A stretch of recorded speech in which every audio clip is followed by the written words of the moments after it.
Hi, everybody. I'm George, and this is the best little horror house in Philly, the show where we talk about the best horror movie ever made, according to our guest, at least. And I'm really excited about today's episode. Not only do we get to chat with a fantastic writer and comedian who you might know from College Humor, The Erotic Clubhouse, and UCB, but she even picked a movie that really lets us live up to the musical nature of the show's name. Please welcome Jessica Ross. Hello. Hi, everybody. Thank you so much for having me. Absolutely my pleasure. Now, like I said, my own show has a name that is related to a musical. I love musicals, and I'm sure will not be a shock to anybody. I was, in fact, myself a theater kid. Is the fact that it's a musical something that directly appeals to you about today's movie, or is it an anomaly that this is a musical you like? Oh, absolutely. I also was a theater kid, and this was the first musical that I was ever in. Wow. Yeah. Big one then. I was one of 15 doo-wop girls because our school didn't want to leave anybody out. So there was literally 15 of us down a stage singing to these two people. It was ridiculous. Wow, yeah. That is funny because it is kind of a small cast for a show, which means that, and there's not a ton of chorus parts either besides the doo-wop girls. That makes sense, but it is funny.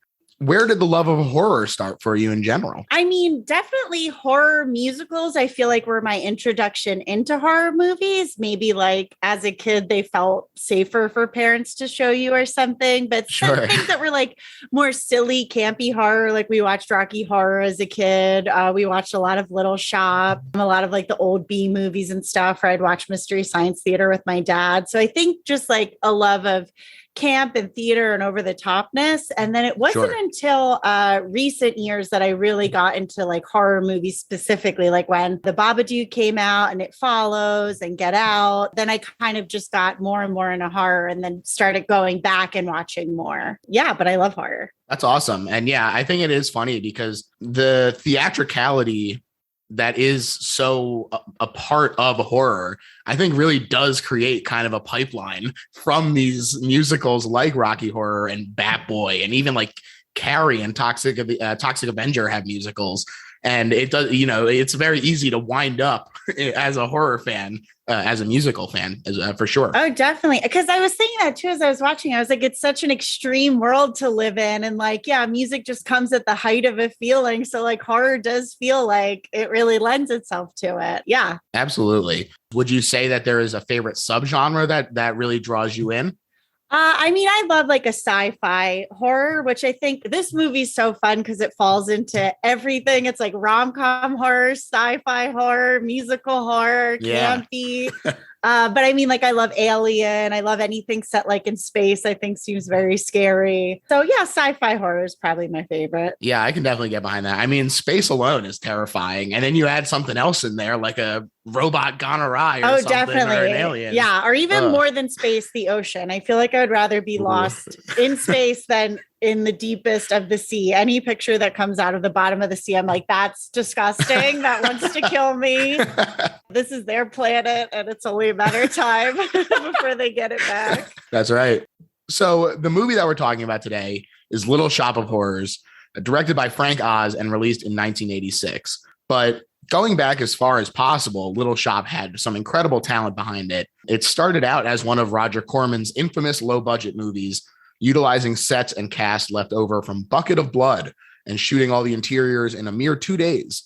But it developed a bit of a cult following by being attached as a B movie to the very famous and very good Mario Bava movie, Black Sunday, which luck of the draw, I guess, to get just attached to that. But a huge win for them. It also features a very young Jack Nicholson in a fun role. Yes, I actually got to watch that one recently. I have Shudder, and I'm a big Joe Bob Briggs fan. So we watched his episode of it, and he had Roger Corman on talking about it. And he had said it was a bet between him and his brother. He's I could make a movie in at first, 2 days, the myth becomes, but I think it was a week, which he half did, but then they had reshoots, so he didn't totally do it. But it is so fun. I think that the whole spirit of the film does live in this, just let's have fun and make something out of absolutely nothing or what we have here. And I think that adds to the quirkiness that has become, or that now still follows it. Yeah. And I also think that the fact that it is such a black comedy and it's very silly, the original one, really lends itself to a movie like this that becomes kind of a pastiche of the 50s in general,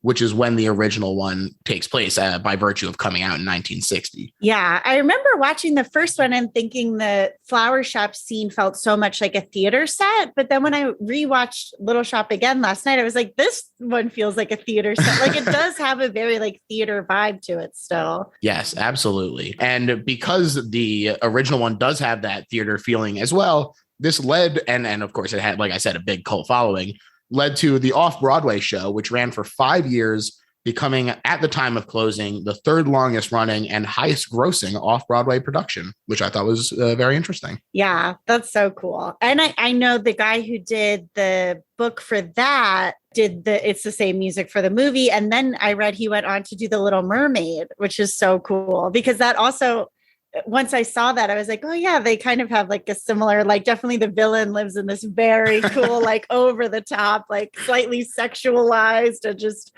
off the charts world. And yeah, like the main protagonist like wants to, leave this place that they're in. Yeah. Yeah. To talk about those guys in particular, both the movie and the Off-Broadway show were produced by David Geffen, who is the founder of Asylum Records and later co-founder of DreamWorks. And it had music, lyrics, and book by Alan Menken and Howard Ashman, who, not only for The Little Mermaid have won multiple Academy Awards for their work on stuff like Beauty and the Beast and Aladdin as well, two huge names. Wow. And unfortunately, Ashman's career was tragically cut short by HIV/AIDS in 1991. So huge bummer. I didn't know that. Wow. What gifts they gave to the world. All of those are like my favorite songs in this genre. Yeah. We were talking about it, before we got on the podcast, but like every single song in this is so good. Like I can't help but sing when I'm watching this movie. Yeah, it really is great. And it does have that kind of feeling that they have, but those Menken and Ashman songs are so inherently singable. That's why people love them so much, is because they just hook into you in such a great way. Top to bottom heaters for sure. And they're smart too. Like the jokes in them are so funny and they're like so detailed. I just love it. Together, these three guys started assembling the movie version, even getting Spielberg on board as EP and Marty Scorsese as the director, which I can't even I didn't know that. Wow. I'm going to take a second to imagine. Even grittier New York, I'm sure.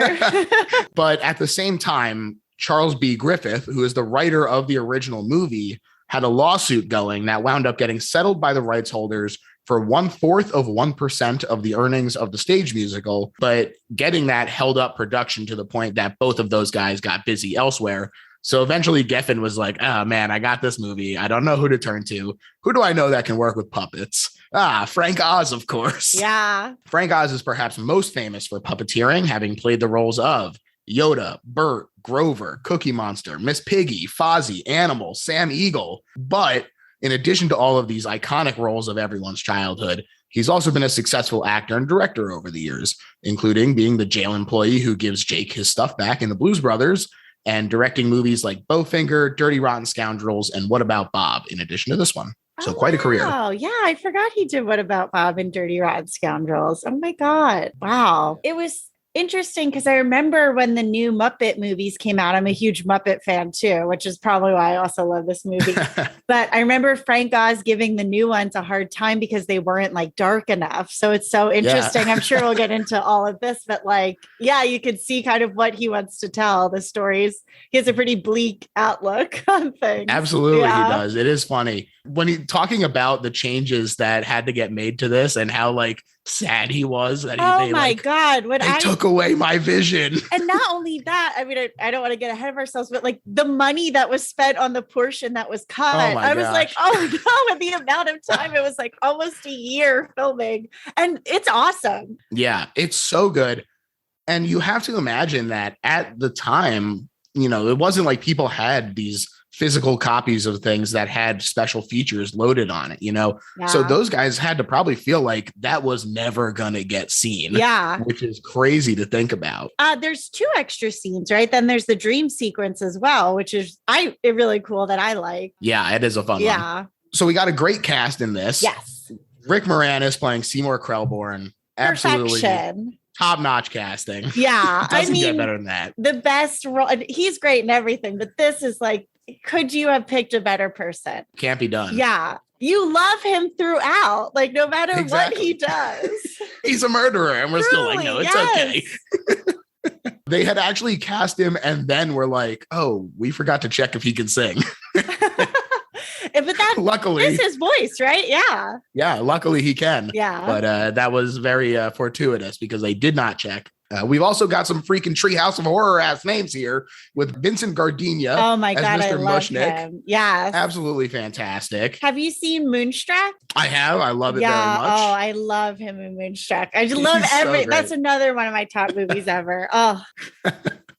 All right.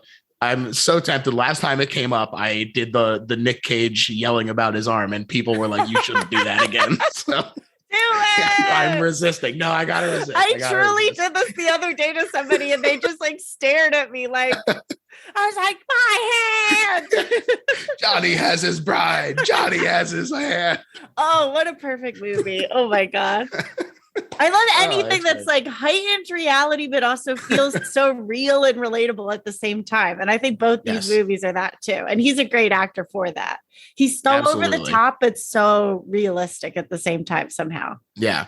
It feels like we went like, oh, my grandpa is a character. Yeah. You know, like, and we also get Ellen Greene as Audrey. Perfection. Also perfection. Ellen had played the role of Audrey for 4 years already in the stage production. And the studio was like, we're going to get Cyndi Lauper, that we're going to throw her to the side. We're going to get Cyndi. And then Cyndi Lauper was like, I don't want to do this. And so they're like, okay, fine, we'll bring in Ellen. And this was such a great decision because she knows the character inside and out, really helps to smooth out production and give everyone who is newer to the piece something to work off of, something that's a little more established. And I think that it was just such a great decision to keep her around. Yeah, just the sincerity that she brings to it, but also, again, how like heightened she is and funny and like her delivery. But you just love her so much. Yeah. Yeah. Even from the first lines of like, a shiner. Oh my God. And every outfit, I just die. I'm like, this woman is perfection. Yeah, it's fantastic. Audrey 2, on the other hand, was voiced by Levi Stubbs from the R&B group The Four Tops and designed by Lyle Conway, previously an Oz collaborator on The Muppet Show, The Dark Crystal, and The Great Muppet Caper. And he would go on to work on The Blob as well, which is another fantastic special effects movie. I didn't know that. Yeah, I was surprised to see that on the filmography there. But I mean, it makes sense because it's they're both fantastic. So. Yeah. Wow. Again, I mean, I'm going to say perfection for every single cast. Everything was done perfectly. I mean, there's a reason it's the best horror movie ever made. It is a reason, yes.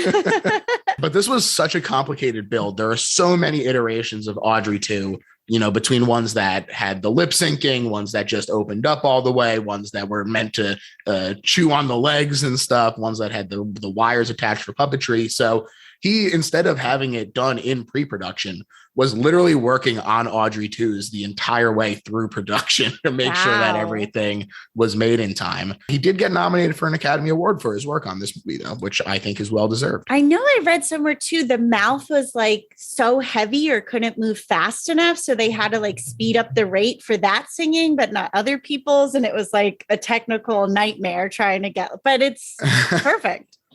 Yeah, it is interesting. So I listened to the commentary of Frank Oz, and he talks about this. It is wild to hear how just like by accident some of these things that make the movie so good happen, because with that, they were looking at the footage being like, this looks like crap. We're never going to be able to get this. And then as he was like rewinding the dailies, he was like, that looks much better. What if we just like rewound it or like had the footage move faster? Oh, we can chop this down to 12 or 14 or 16 frames per second instead of 24. And everyone else will just have to move very slowly so that it'll sync up in the end and look great. And it does look great. But just the fact that he was just like rewinding in frustration is how they figured that out, is like, oh, brilliant, of course. That's incredible. Wow. I'm a huge also just practical effects fan of horror, like the Thing, anything where like, because I just think it ages so much better. Right. Yeah. Absolutely. I think that it just also gives something for the actors to work off of. Yeah. You know, it has presence there, much more than just the green dots or whatever it may be. Yeah. So I agree.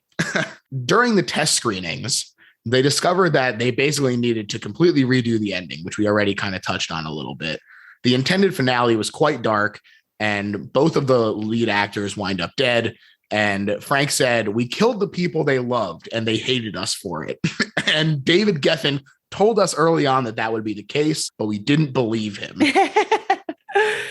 Yeah, I mean, I'm sure it's like there are movies of that time period that don't have a happy ending. I think it's a testament to the two actors in particular of just how much you absolutely love them. Like the entire film, Audrey literally has a song that's like, all I want in life is just a little house and my kids. Like, you don't want to see that woman die. You know, she's been beat up the whole time. Like, I could see both sides of it. I totally get an audience being like, no. Yeah, absolutely. You know, someone who is dreaming that modestly deserves to at least make it to the end of the movie. Yes. Or like a guy who was orphaned and basically became somewhat of an indentured servant to a very cranky man who was his father but never loved him. Yeah. I'm kind of glad both versions exist. I enjoy both of them. It's nice to be able to go and be like, I want them to live this time. Yeah. Or even so, like rewatching it too, kind of thinking of both of them. I'm like, even this could kind of be seen as a fantasy. Like the movie does play a lot with like sometimes the doo-wop girls live in this fantasy world. Sometimes they're themselves. So it's like even the happy ending seems so over the top that one could interpret it to be a fantasy in itself. So I don't know. Very true. That makes a lot of sense to me.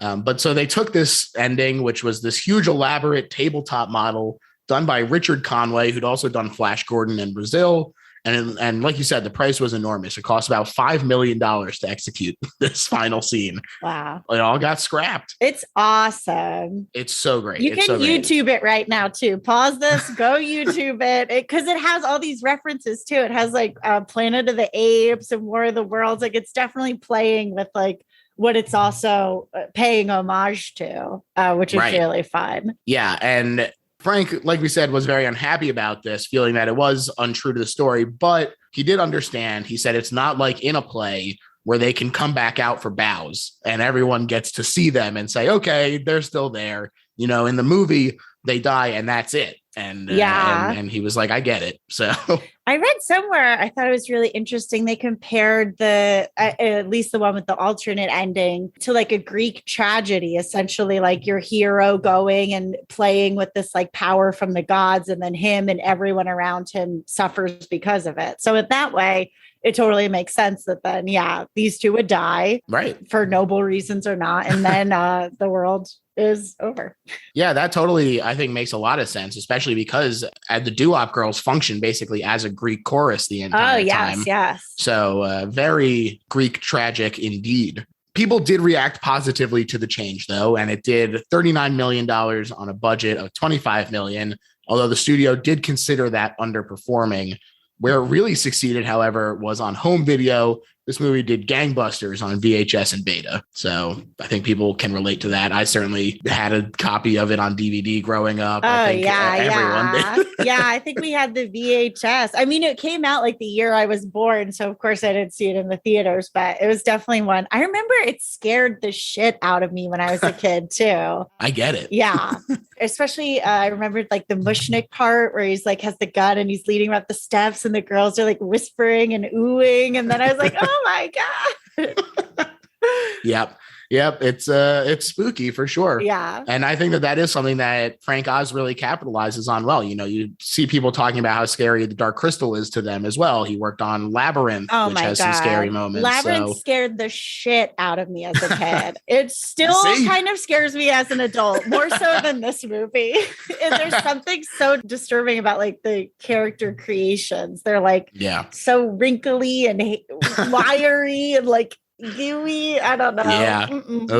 Oh yeah. It's a good one though. But Mean Green Mother from Outer Space was another Oscar nomination for the movie for Best Original Song. And interestingly, it was both the first Oscar nominated song to be sung by a villain, and also it was the first song to be nominated for an Oscar that contained profanity. Oh, wow. Yeah. I didn't know that. Yeah. Unfortunately, it did lose. Like I said, they were both nominations. So it lost special effects to Aliens, which I guess, kind of get, unfortunately. They're both fantastic. This, I think, has a special place in my heart because it's not building on the shoulders of giants in the way that Aliens was. That's true. I guess if you have to lose, though, if you're going to lose to like Sigourney, just take it down all of the alien, like, I don't know. Yeah. The Queen, if you're going to lose, you lose to the Queen. You lose to the two queens. Yeah. Queen against Queen. And original song lost to Take My Breath Away from Top Gun. Whoa. Yeah. Okay. Many years later, Warner Brothers put a work print of the original ending out on the DVD version of it, and it was in black and white with no sound. And David Geffen freaked out. Weird. He was like, this looks like shit. What the hell are you doing? And Warner Brothers was like, hey, it's what we had. And he was like, nobody asked me. And it turns out that he had a VHS with all the original stuff on it. So that DVD got recalled and put back out with a colorized and sound put in version of the DVD and alternate ending. Wow. Yes, quite the stumble there. I wonder who has their hands on that black and white one. Now I'm going to look up that clip. The work print. There you go. That's something, a little extra credit for people out there. But it was originally released as the intended cut with this new version. But Frank heard about it and he was like, I support this. And it became known as the director's cut, which will be the version that we'll go through a plot of. So people, if you decide that you want to watch along and you weren't sure, now you know we're going to be talking about the director's cut. It's a black and white opening, which I think puts you right back in the time of the movie that it's supposed to be in, but also a nice little homage to the original. And then it transitions into color and we get this Star Wars scroll over the entr'acte and right into the titular song. And it's just so great. What an amazing, amazing opening. I love the transition from the space background of the text crawl to the puddle in Skid Row. Really just brings you right into the movie like that. Definitely. Yeah. And so like of the genre that it's playing with too, to have like that scroll, like setting up the world. And then, yeah. I love it. And I did, like I said, listen to the commentary, and Frank Oz was an incredible guide from a technical perspective. He talks so much about the logistics of making this movie that it was really fascinating. I really recommend it to people who are interested in how movies get made. But he talks about how difficult this opening was to get right because there's a whopping 16 cues that they had to nail right for the opening in terms of the bottle crashing, the flash of lightning, the shadow of the girls coming at it's when he starts breaking it down, you realize exactly how much work went into every aspect of this movie, because it's not just the music that has the rhythm, but every single piece of this, the way that people move has a rhythm. It's choreographed to the nth degree. It's just so well done and so in depth that it's kind of shocking. Definitely. And so many jokes too, like within which I love, so many visual jokes. It's so thoughtful in so many ways. Absolutely. This was an interior set in London, not a real street, which first of all, like you said, really adds to the theatrical feeling of it, which I think is a great decision. But it also always kind of blows my mind at the scale they're working on, where they're just we built a whole street. I'm just that is that's crazy to me. Yeah, I absolutely love that about it. I love that it feels like it's a play. And then even anytime, this is later on, but I'm thinking of the dentist when he's on the thing, we're not on a street. It's a backdrop of a street. And he just has the little handlebars. It's always made to feel, it keeps that aesthetic throughout. Yeah. And it's funny, that one shot is actually the only remaining vestige of the model of the city that gets destroyed in the intended ending. Oh, wow. That's left in the theatrical cut because they did a composite with him in front of it. So that's the model of New York that they wind up destroying. There you go. $5 million shot right there. That's right. The opening song, like you said, not only has a bunch of really great gags, but it does a fantastic job of introducing the setting, designed by Roy Walker as the production designer. And I love the 50s adapted Greek chorus of Crystal, Ronette, and Chiffon. they're so fun and such a great, like every time that they show up on screen, you're just like, oh, we're about to have a great time here. Definitely. Yeah. That is the exact vibe that they bring. Yeah. And this is a huge improvement over the stage show, in my opinion, where they just kind of walk on and walk off. Here, they're much more entwined with the story, kind of showing up all over the place, helping to keep the camera moving and giving us an anchor to transition us from location to location.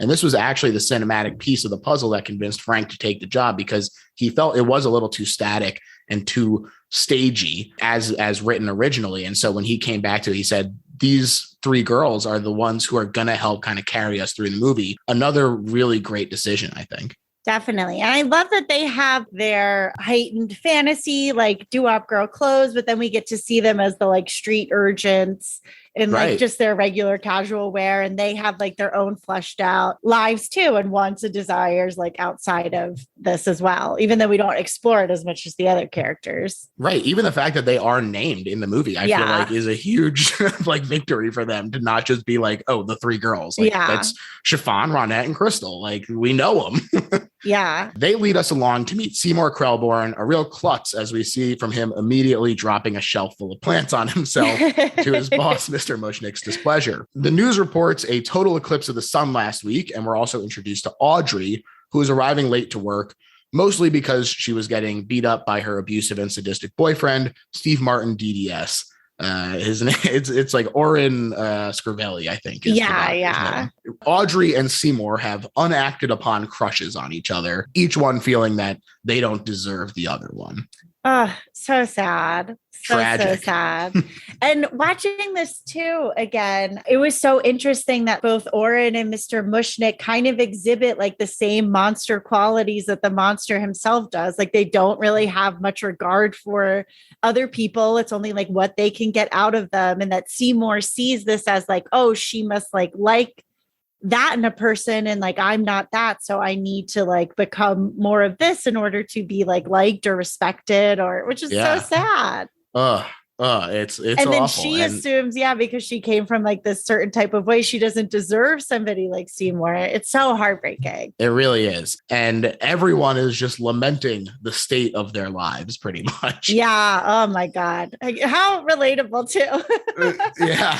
Oh, this is the first time I watched it post-COVID, and I'm like, Jesus Christ.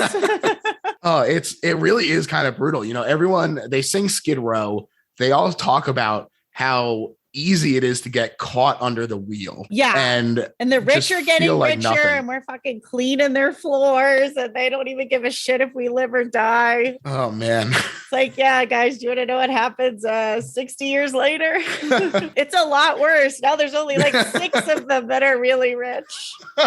It's rough. And it, like you said, it does still feel very timely, unfortunately. Yeah. I do, however, really like the costuming for all of the residents of Skid Row. Yeah. I think that in an area where this is a very theatrical and over the top movie, they still look like real people. They've got some dignity left to them by Frank Oz and company, I think, in a way that it would be very easy for this to feel like it's making fun of these people instead. Definitely. I felt a very similar way. It's like it just expresses everyone happened to be born into this or there through certain circumstances, and they all like want more and better, just like everybody else, but they're just like trapped in this situation. And Frank said that he purposely kept this particular scene into tighter shots to indicate the way that everyone did feel trapped. And I think it definitely does communicate that. Yeah, especially when they're like crawling over the fence. Oh my God.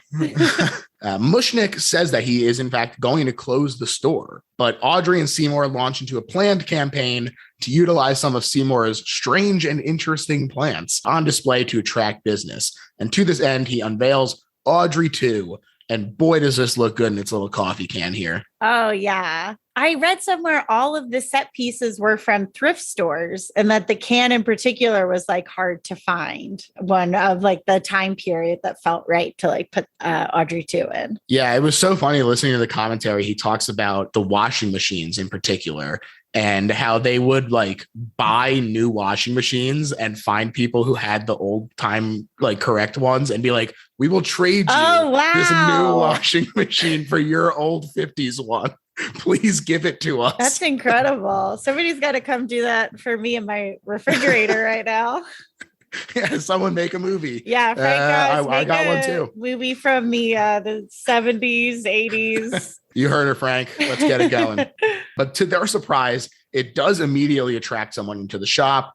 Who should this be but famed mockumentarian Christopher Guest, of all people? Again, perfection. The way he delivers every single line is so funny. Oh my God. Yeah, it's really great. Frank said that he originally was delivering it just like normal, and he had to keep being like, no, more.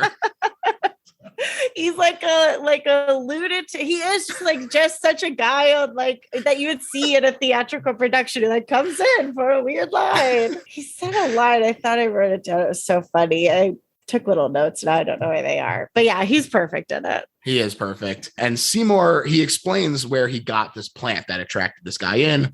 During the total eclipse of the sun, the plant showed up among the inventory of a man who occasionally sells Seymour exotic cuttings. It arrived via lightning, one of just 2 optical effects. The rest are all practical, like we said, what Frank called floor effects. And so Seymour took Audrey 2 home for $1.95.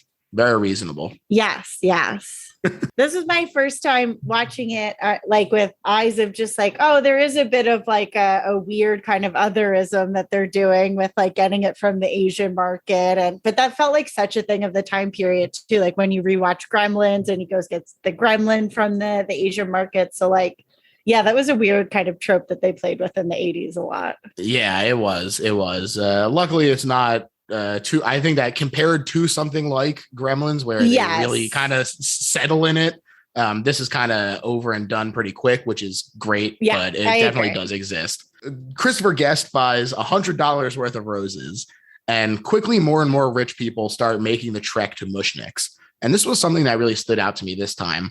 Is it feels to me like there might be something here about the way that people escape poverty through entertainment positions, but by doing that, you have to there's an element of positioning yourself as an alien or selling the things that make you unique so that people can gawk at you in a way that can sometimes feel gross. I was thinking he kind of sees it and instinctually knows that there's something special about it and brings it. And then other people catch on to his good taste in a way. It's almost like when you are a creative in any sense, you create something and then people want to kind of, if it's of a certain quality, come and see it or are interested in it. And then of course, as the movie goes on, it's then the more you kind of have to give or keep that up or keep it going. And then how much of yourself do you lose in trying to keep this? It made me think a lot about making stuff for the internet or you make this one fun thing and then you have this pressure of having to keep doing it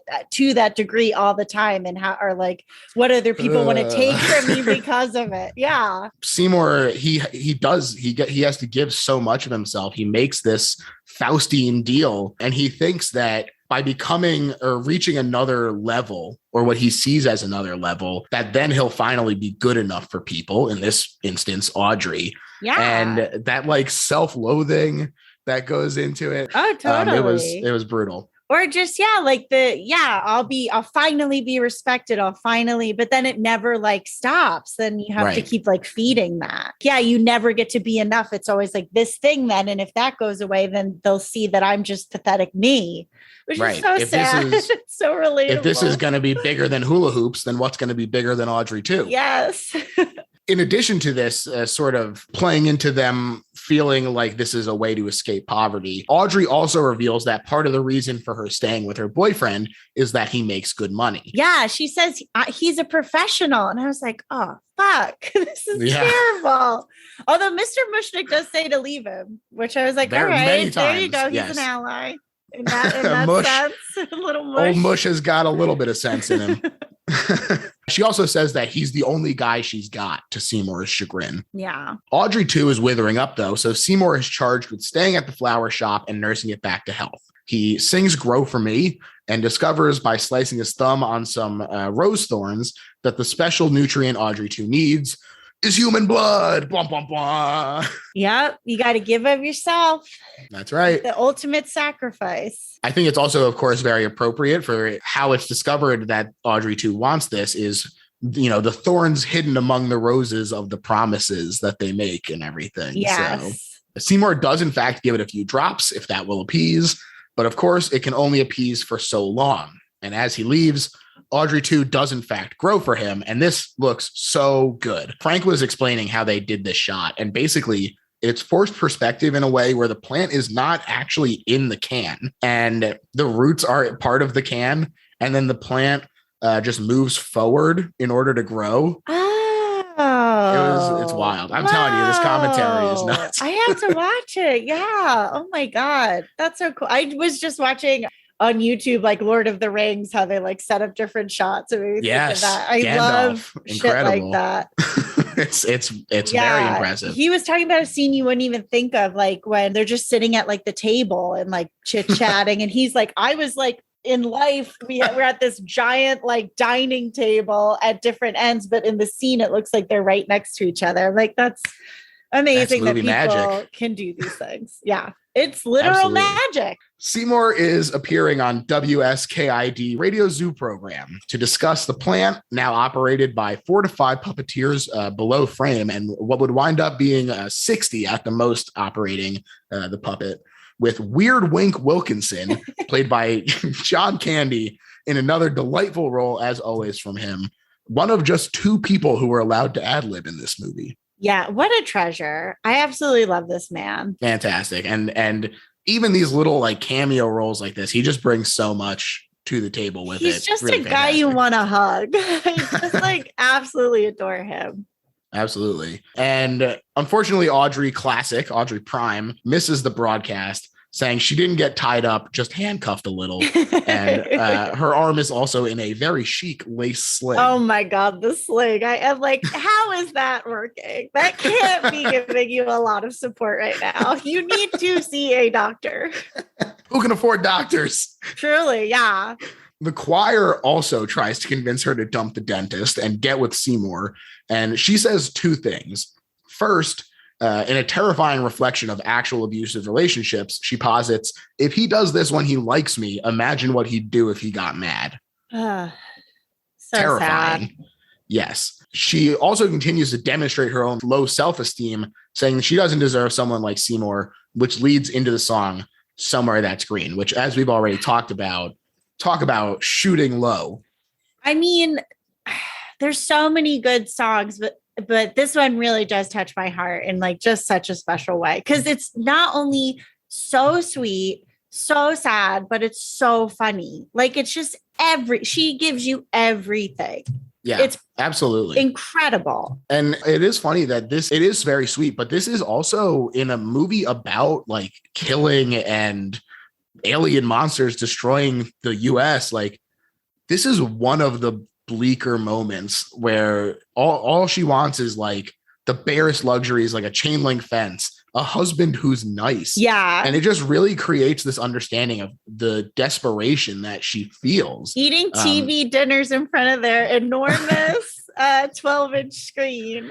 Oh man, I gotta say, I'm on board for the 9:15 bedtime though. I was like, I thought the exact same thing. There were so many things in the song. I was like, wow, home ownership. Like I am living this right now. Audrey, we can dream. We'll do it. Really? Yeah, I've never related. The older I get, I'm like, wow, to have a house, a rancher, no stairs. That sounds nice. The scene itself, in addition to the song, though, is also really great. I love when they push the theatricality of the source material. This fantasy moment really does feel very over the top. You know, you get Rick Moranis like waving while he's mowing the lawn and everything. Just very sweet, very cute, very over the top in a way that I really enjoy. Yeah, they even give him like a little beer gut, like in her fantasy. He has like a little pooch. It's so cute. And she has friends coming to her house with like Tupperware, which like clearly she doesn't have these girlfriends in her life right now. It's just so sad. It really is. When they transition from the dream sequence to real life, they literally had to stack 2 cranes on top of each other for the camera to pull out and transition to the rooftop, because they were like, there just no cranes exist that can carry this camera that far. Wait, to get the shot of the girls up on top of the, yeah. Oh, wow. That's crazy. So 2 cranes. And he said that they didn't really use a lot of like steady cam stuff, especially for things like this. So there's a little wobbling that he points out in the camera because it's literally a crane stacked on top of a crane, just sitting there shaking in the wind. But it works. It looks great. I will say, of the 15 doo-wop girls, this song Up on the Roof was my solo. Oh, I know. Yeah. And I out. am not a good singer. No one should have ever given me a solo, but they did. I think as I was like older, they were like, let her just do something before she goes to the next grade. Yeah. Up on that rooftop, there's a big neon choose sign. Frank was talking on the commentary about how they tried to push product placement there, and he was like, fuck that. I'm not putting a Pepsi sign up there. Hell yeah. Solidarity, Frank. Wow. This gave me a lot of the scenes too. I don't know if he ever speaks to like West Side Story, but I do get a West Side Story vibe from a lot of aspects too. Like when they're on the roof dancing in West Side Story, that part reminds me of that, or like very like Tony and Maria at times with Audrey and Seymour. Yeah. And like the brick and the streets and the gates. Exactly. Yeah. You get all the fire escapes and everything really kind of bring that feeling to it. There is some irony in this chorus singing about how Seymour is having some fun now. And there he is sitting in his tiny apartment, cutting up his hands and looking miserable. They actually shot a ton of this, but in the previews, people got squeamish about the bloodletting. They said like just the little tiny cuts were much more upsetting to people than like the destruction and death of all the people. So those got cut. Oh, wow. Interesting. I guess that's maybe more visceral versus something that feels so, you're not going to be eaten by a plant, but you might like cut your finger. Famous last words. These audiences had a lot of famous last words. My plant. These audience got to have a lot of say in this movie. Sure did. I don't like cutting. Get that out of here. It's like, well, go make your own movie. Well, this is where Warner Brothers had to smack him on the hands with the ruler and say, come on, Frank, rein it in. Yeah. I'm trying to think of like other movies that like Taxi Driver existed before this kid, but I guess it didn't have the same feel. Like this does teeter in a world of like campy and silly, but so I guess I can get why tonally things feel more like, oh, this feels off or this feels right for it. Sure. That does make sense. I also love this moment where he becomes forgetful thanks to his anemia, and the joke about the Shivas being an important funerary account, since sitting Shiva is part of the Jewish mourning ritual. In the original movie, there is Sittin' Shiva is the name of the woman who comes in all the time, and it was very funny. And I was like, wow, bringing me back to my youth of having to deal with that. But it looks like he and Audrey are finally making some progress. When she reveals that she has a date that night, and we finally get our first look at Steve Martin as Orin Scrivello, DDS, cruising in on his motorcycle and leather jacket. What an introduction. Oh, man. Just outrageously good. He's singing about loving to cause pain as he rolls in. I know I said the last song was the song of the movie, but this song is so good too. So funny. It's like so smart. Oh my God. There's a ton of great visual gags during the song as well, in addition to the song itself being very funny and good. The shot from inside the mouth and it's him and the girls are behind. I'm like, this is it. It's so great. I love that shot as well. Or the shrine to his mother. Oh my God. Mama. That drill was about 2 feet long to match the smaller one. Oh my God. Because the mouth, I guess, was so big. Yeah, that makes sense. Yeah. Here I thought I was inside a mouth. But this is also where we discover that he has a taste for the laughing gas that he's supposed to use on his clients. Steve Martin is just so good at playing people with a real cruel streak. I think that is really something that he excels at. And it makes it kind of genuinely scary when he goes to Mushnick's to pick up Audrey. And, it's very silly as he flies in on his motorcycle and he's huffing gas. And then when he whirls around to intimidate her, it just becomes so real all of a sudden. It's also thanks to Ellen Greene for making it feel real. Obviously, this wouldn't exist without her being able to conjure up that feeling of being scared. But the two of them together, it just really feels like it comes out of nowhere, cuts you off at the knees, and it's just very scary to me. Yeah, I think it's such interesting casting because I think, yeah, for a villain, you could have easily gone with someone who maybe more traditionally plays villains, but he's able to just jump. You almost like don't know what to expect from him at any point, which oftentimes happens with abusers as well. Like it kind of just, go off the rails out of nowhere. I totally agree. Seymour complains about him to Tui as he's taken to calling Audrey 2. Great nickname. And as he goes to leave, Tui reveals something shocking. It can talk. It can sing. Very fun moment. I love this introduction. This is where you really start to see the moments where Rick Moranis had to move slow so that he could be sped up to the animation of the puppet. An incredible challenge. They said mostly 16 frames per second instead of 24, while a dozen puppeteers sat in a tank under the set to move the leaves and vines. And Brian Henson, son of Jim Henson, was dressed in vines himself and hidden behind the plant to move them out. Wow. Yeah, so family biz. Brian Henson gave us Muppet Christmas Carol, right? I believe that's the case, yes. Another one of truly the best movies ever made. Also, Dirty Rotten Scoundrels, Michael Caine, Frank Oz connection. There you go. Oh, my God. It's all coming together, folks. This scene, an average of 30 takes with only 10 seconds per take on every moment of this. Wow. Yes. Frank said that it was an absolute nightmare trying to get the lip syncing right.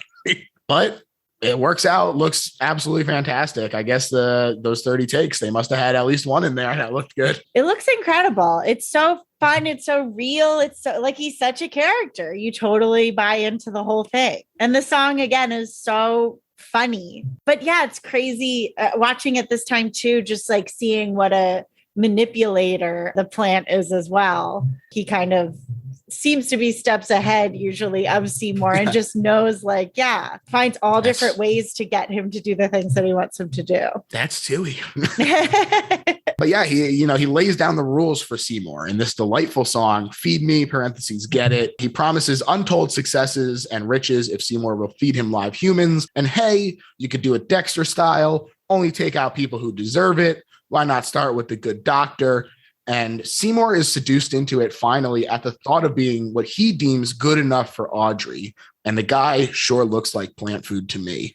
Yeah. So, and I think he decides too in seeing like the slap from the shadow. So like you as the audience are also like, yeah, I want that guy. It's time. Yeah. I don't like that guy either. That's right. Yeah. He looks like plant food. Levi Stubbs was really pushed to bring kind of a demonic edge to the voice of Audrey 2 to emphasize the Faustian parallels between this show and the Faustian legend. I think that he does such an amazing job of kind of having that like purr in the voice that feels very seductive and like he is your friend, but there is that edge to it that really keeps you off balance as well. It's just a really fantastic voice performance. Yeah, you can't be so scary that he wouldn't listen to him or he would just get rid of him. Like he's such a, like I was saying, a manipulator. Like he knows how to get what he wants out of, because he knows what all these people want. The next day, Bill Murray goes to the dentist and is extremely eager to get in the chair. Yes. And this is just so funny. He was the other one person allowed to ad lib. And to that end, they kept Steve Martin's lines extremely scripted in order to give Bill something to riff off of, which is something that can unfortunately, when people are like, oh, we're going to just improv this scene, if you don't have something to go off of, it can become very difficult to keep the scene moving in a way that feels organic. So I think that was another great decision for someone who is a very funny guy. You know, I'm sure it was tempting to be like, yeah, go ahead, just do whatever you want. But they kept him scripted and let Bill Murray kind of have this moment to shine. And I think that it works really well. And this would be the equivalent of the Jack Nicholson role from the OG Little Shop. Yeah, which that scene I remember going on really long. I feel like this one kind of gets to the joke faster and a little bit better. Well, it's funny too, because in the original one, he's like, all right, you're done. And Jack Nicholson's like, that's it. And he has to like go back in. I think that really relates to exactly what you were saying. They really soak in it. I guess they were like, this is our big moment. Yeah. While the dentist is occupado and Bill Murray is ecstatic, Seymour enters the waiting room with a gun. Dr. Oren is furious that Bill is enjoying it, and so he throws him out and he pulls Seymour into the chair. 32 takes it took for them to decide on an ending joke, which winds up being the fact that he like stole the little tool. Oh yeah. That's so funny. Oh my God. That little joke is so funny. Yeah. He's like, oh, how did that get in there? So Oren is going to take a look at Seymour, but first a little giggle gas, he says. And he straps on this intense contraption to really get the gas flowing, and Seymour pulls his gun. But when the doctor goes to remove his gas tank and deal with this, the valve falls off. He's scared that he'll asphyxiate, but he also can't help laughing. And they said that this was super challenging to have to fake laugh so much, which I can definitely understand. I bet, yeah. I will say, this is one of the moments where I am sad that the movie does not have Now It's Just the Gas, which is a very fun song, but it is still a very fun scene as he expires with simple laissez-faire. So. I agree. I do like, and the dentist is just such a fun character. You want to see another song. Yeah. But yeah, this scene, a moment really struck out to me more than other watchings is when he's like, Seymour says, or the dentist is like, why are you doing this? And he's like, what you did to her. And the dentist is like, who? Like, he doesn't even know. Like, he doesn't even think about her. I was like, you asshole. It's really rough. I think that it is a nice little moment for us to really feel vindicated in this death. Yeah. It's one last little twist of the knife for us to say, Seymour is doing the right thing. This is a good move. Yeah. To that end, he very subtly drags the body to the florist's, which is very funny because it's just thumping down the stairs. And Tui has the meal of a lifetime. But Mushnick sees Seymour chopping up the body. Seymour comforts Audrey, who feels bad for wishing harm on Oren. This is, I think, another moment that is very painful because it feels very realistic. She like goes back and forth with this guilt of like, I feel bad because I wanted this to happen. Like, he was so mean to me. I had wished something would happen and now it did, but I don't know if he deserved that, which I think is a great moral of or at least killings and, what's going on as a whole too. Like, yeah, he's bad, but is this the best? Is killing someone and feeding it to your plant to get what you want the best way to go about it? Or do you break up with him or call the cops or, Yeah, absolutely. She also reveals some guilt about her past, which I wasn't quite sure exactly what her old job was. It seemed like she might have been like a dancer or something. Yeah. I do love the line, I had to wear trashy clothes, not classy stuff like this. I was like, you are an angel. I love you. That's classic Audrey right there. Yeah. But they together are able to move past this. They sing Suddenly Seymour and they smooch. This smooch took 36 takes because there was a big master shot rotation after following Rick up the stairs. That was very challenging, they said. It feels so big in scope. That's another great song. Oh my God. Yeah, it's really fantastic. And she it's very just cathartic kills it in it. Like, it's so good. Totally agree. He floats home and Mushnick confronts him there. Tui sings about it being supper time. And there's another interesting change from the stage show that I wanted to get your opinion on here, where here suddenly when Seymour is like, I didn't kill him, but I did chop him up, Mushnick says, tell it to the police. And he whips out his gun. But in the stage show, he says it more like, come with me and we'll tell it to the police and like explain like, oh, you didn't actually kill them. Much more on Seymour's side in that, which makes it a little more fucked up, I think, that Seymour continues to go down the dark path and kills Mushnick in his cover up. It does make sense to me in this movie that doesn't happen because they're not as close in the movie. They get rid of Mushnick and son, so there's less of a relationship there between them. And also, interestingly, this is the only version without that relationship. But, it is straining that relationship even more, I guess, is what I wanted to get your opinion on. Yeah, I know he says, I'll take you to the police, but I almost, in my mind, because after that, he's like, or you could like skip town and just leave me the plant. I feel like that's kind of his end goal the whole time. Like, he knows Seymour. He knows that he can kind of, again, manipulate him and push him to do what he wants him to do. I don't think he cares one way or another if he's killed somebody or if he just wants this plant. And it's like, well, if Seymour's gone, then I'll get all the money. And Seymour's done everything that he kind of can for me. This is the next big thing. So to me, it definitely makes him more insidious than in the play, but I don't think he ever planned on taking him to the police. I think that he wanted to just scare him in some way to go away, and then or whatever he had to do to get the plant for himself, he would have done. Makes sense to me. And Seymour backs him into Tui instead. And Tui promptly eats the heck out of him. That's the thing, too. At this point, Seymour, like, this does make, at this point, it was like, this is why the alternate ending makes more sense. Because it's like, we almost got the happy ending and suddenly Seymour, but now the story keeps going and we see that he's still making these decisions. He could just say, yeah, I'll just leave. I'll go with Audrey. But he does kind of back him into the plant. He certainly doesn't say, hey, my plant's mouth is open and you're about to be eaten. So he kind of it makes a choice, I suppose, or he's like, seems conflicted, but isn't saying no. He's clearly like allowing something to happen that he could have prevented. Yeah, it's the same kind of thing with the dentist where he could have helped him get the mask off. Instead, he just I didn't kill him. The gas killed him. Oh, yeah, everything. Killed him. Yeah, it's like by accident, but it is like, you are complicit, a part of these things. Yeah, yeah. The opportunities continue to pile up as the meek inherit the earth. And Tui has gotten enormous, or even more enormous, and he wants food. But Seymour is getting panicked about the murders and how quickly his life has changed.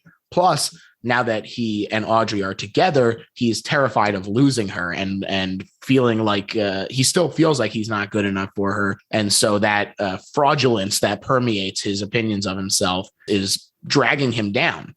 Yeah.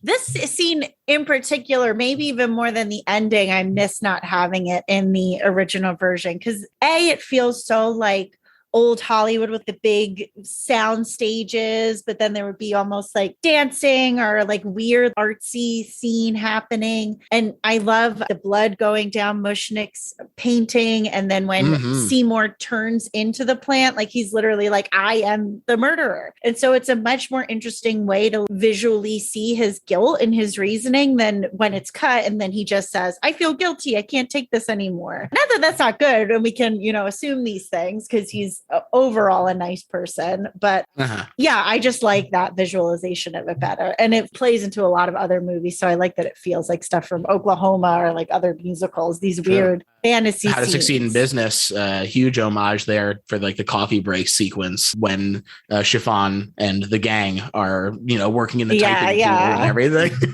I love this song. Oh, so good. It's great. It is really good. Seymour asks Audrey to marry him and leave town after collecting a fat check from the TV producers tomorrow. And she happily says yes and leaves to go get ready. Now, the following doesn't happen in the theatrical in order to keep Audrey alive, like we discussed at the beginning. So just keep that in mind as we move forward. He tells Audrey, too, that he's done and offers to get him some ground beef. Tui, after some resistance, says fine, but is really just getting Seymour out of the way so that he can drag himself over to the register, steal a coin, and place a phone call, which is just this amazing practical puppetry. Yes. It's so funny. I love the little phone cord wrapped around his tendril and the tapping on the glass and everything. It's just very corny in the best way. And just so thoughtful. Yeah, just to like live in those moments is so enjoyable. Yeah. The call is to Audrey Prime, and he introduces himself to her. And then another last little one where he checks the coin slot, which is also very funny.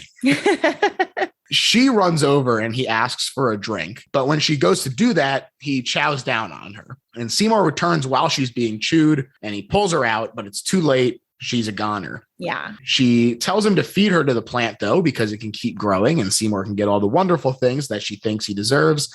Plus, that way they can always be together when she's part of the plant. Somewhere That's Green in a reprise. I like this a lot. I think it works really well. That's the kind of thing where Somewhere That's Green makes sense for the first song, but then when they tie it into like the permanence of being part of the plant, you're just like, oh, it all comes together. I love it. Yeah, it's really poetic. It's beautiful. It is. And it remains beautiful as Seymour takes her body to Audrey too. And I love the way that this is shot, not only the intimidating look of the plant looming over him, but the gentleness of the farewell. Like it feels like he's like sending like a boat funeral out and like pushing it into the lake. It's really fantastic. Yeah, just a lot of love between these two and like a lot of sadness. Like kind of they had everything that they needed all along, but they didn't like allow themselves to just do it. Like they both wanted the exact same thing but didn't get it. Seymour runs out and contemplates throwing himself off the roof. but is stopped by a man from international licensing and marketing. By a Belushi. That's right. In the theatrical, it's Jim Belushi. He had to step in because Paul Dooley was in the director's cut. But when they went to go do the reshoots, he was like, I'm busy. What do you want from me? So Jim Belushi had to step in. He reveals that he's taken a cutting of Audrey 2, and with Seymour's permission, we'll get one into every house in America. It'll be bigger than hula hoops. I was trying to think. I was like, what's an update for this? Pogs, fidget spinners? What is Audrey 2? iPads. There you go. That's definitely it. And the Audrey 2 cutting smirks evilly. I just love that little cutie in the little box like that. The little ones are, or when, we're getting to it, but when all the little ones come out, I'm like, oh my God, I love this. He rushes back down to yell at Tui and decides it's got to stop right now. But Tui says he's in charge now. And the pot he's in explodes as the roots continue to grow. Little mouths appear on the vines. Like you said, it's really fantastic. And they all warn him that he's a mean green mother from outer space as Seymour shoots his gun at him. And this is the moment where it becomes 60 performers moving the puppet when it's at its most, with all the vines in the mouth were going at once. Although Frank said it was more like an average of 30 at once for most of the shots. That makes sense. Yeah. It's incredible. It's such a great sequence. What a great final song. At least from him. Yeah. It really feels like the character too. I think it's a great one. Audrey 2 gets the gun and says, hey, man, if you want to live, chill the hell out. And Seymour says, no, thank you, and charges with the axe. And Audrey 2 has had enough. Amazing puppetry as he tears the place down. I think this looks absolutely fantastic. Yeah, it's really cool. And it's cool, too, because clearly he, in a way, still does need Seymour. If he wouldn't just instantly eat him, he's not so much in control where he still needs that puppet. So I like that he holds a gun and is like, why don't you calm down? Yeah. And just listen to me. Exactly. And here's where the movie pretty much ends for the theatrical version, because like we said, Audrey getting killed didn't happen. And she sees Seymour buried in the rubble and Tui laughing. And then hand sticks out with an electric cable and electrocutes the plant, which explodes. And it's very funny to know that it's reshoots, because once you know, it's incredibly obvious that this wasn't Rick Moranis' hand that shot out. And it's very deliberately just an arm. But it still absolutely works for me as a happy ending, because they get up, there's this moment where it looks like he might have sacrificed himself to end it all. But Rick Moranis walks out, he and Audrey hug, and they run off into their somewhere that's green dream home, pan down and reveal a baby Audrey 2 in the garden. Fun ending. And I like that it, gives a little something extra for Audrey 2 there. Everyone gets to go and live their dream life. Nice little thing. Yeah. Or knowing that it's not, even with the happy ending, it's not over. There's a wink of Instead, in the intended version, as Seymour emerges from the rubble, he gets grabbed by Tui and slowly brought into his gullet. Very dark. It's just very funny that it's so the complete opposite direction. Yeah. It's so deliberate. And Tui laughs, and the chorus tells us that subsequent to the events we have just witnessed, Tui's plan was enacted successfully, and they devoured the U.S. Unsuspecting jerks from Maine to California. That's the whole thing.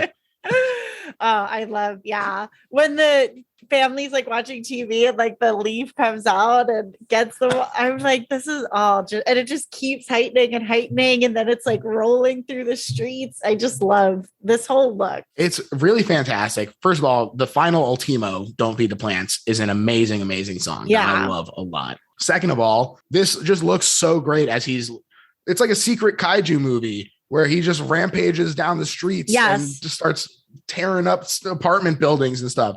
It's so fantastic. I do love that he also burst through a movie theater showing Jason and the Argonauts, which is a landmark movie in stop motion and monster animation. So a nice little homage there. I think that's great. Also love the train right into the mouth. That's a lot of fun. There's just so many great visuals in it. Yeah, it's such a, Yeah, and it concludes with one final great visual. Audrey 2 atop the Statue of Liberty, strangling the representation of America with the end over it. Very Planet of the Apes, but now Planet of the Plants. Yeah. King Kong. Planted. Yeah. Planet of the Apes. And then, of course, Tui bursts through the end. And it's a fantastic ending to a fantastic movie. And now, Jess, we've reached the point of the episode where we sum up why this isn't just a good horror movie, but is in fact the best horror movie ever made. And I'm going to let you start. I think that this is the best horror movie ever made because I think that good horror heightens reality and but also feels that there's something at its core that's like very humane and like relatable. And the whole movie is essentially about losing your humanity, which I think, is very scary. Like maybe in and of itself, it's not like jump scares or you're sitting there, but you are so invested in these characters. People were so invested in these characters that they literally said, we need a new and different ending because we cannot see bad things happen to them. So I think people see so much of themselves. I think so many people feel like they are in a shitty situation that they can't quite get out of, and they dream of something more and something better. So not only the best horror movie ever made, but just one of the best movies ever made. I think that this movie is so special and so unique. There's not really many other movies that you could point to and say that this movie is a lot. Like it's just its own unique thing, which I love. I totally agree. To me, this is the best horror movie ever made because it really rides an interesting line in a way that almost no other movies are able to do, which is that by nature of being a musical, there is a fantastical element to it. And, you are already having to buy into the fact that people are just going around singing in their daily lives. But because the characters themselves are so grounded and they're so relatable, and like you said, you can really see yourself in them dreaming of a way to get out of the situation that they're in, that it blends them in such an effortless way. And it creates this wonderful, fantastical musical that we get to have all these wonderful songs with. But it's also something that we can really take the time to relate to these characters and see ourselves in them in a way that is cathartic. To, even if it does have the tragic ending, to see yourself on screen and say, I understand what these characters are going for, searching for any way to raise their station.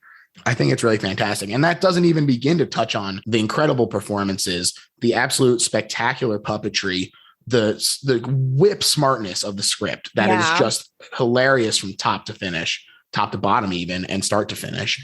And it's just the best horror movie ever made. It's just juggling a lot. It's like sci-fi and horror and musical and Greek tragedy and romance, and it does it all pretty seamlessly. It's just able to combine to be this one special, unique thing. And I think it's such like a timeless story too. Like it was made in the 80s where clearly, Wall Street and people feeling disenfranchised and like crapped all over by capitalism. Like it just is so relatable both then. It makes sense why it was made when it was made and now why it feels so relatable today. Yeah, hopefully it will become less relatable. Yeah, we'll see. We'll see if the plants win or we win. Who knows? But Jess, I want to thank you so much for coming on the show. This was an absolute blast. And please tell people where they can find your work and your socials and all that jazz. Yeah, definitely. My socials are at Jessica Ross Comedy. Instagram, you can check out my stuff on YouTube, typically through College Humor. I have a lot of videos there. Or if you're a Dropout subscriber, you could see different shows that I wrote on. I wrote on Ultra Megatron, Team Go. I wrote on Team Katie, and I did stuff with D&D Dimension 20. So lots of stuff to check out there. Hell yeah. I encourage you all to check it out. I had a wonderful time with the Gritty of Brotherly Love. Yes. Oh my God. That was one of the first ones we wrote our own erotica for it. That's right. Which now the erotic clubhouse is we write all fan fiction. We're just writing now as opposed to reviewing the books, which has been very fun and crazy. So definitely check that out, folks. As far as my plugs, you can find me on Twitter at Little Horror PHL. There's also a Patreon if you're enjoying the show where you can help support the show if you're enjoying it. There's all kinds of bonus episodes. We just did a mailbag, but there's also been stuff that we covered like EC Comics. We talked about Freaky Friday 2003, which is also the best horror movie ever made. So all kinds of great stuff over there. And yeah, that's it. Thanks again, Jess. Thank you. Bye. Bye.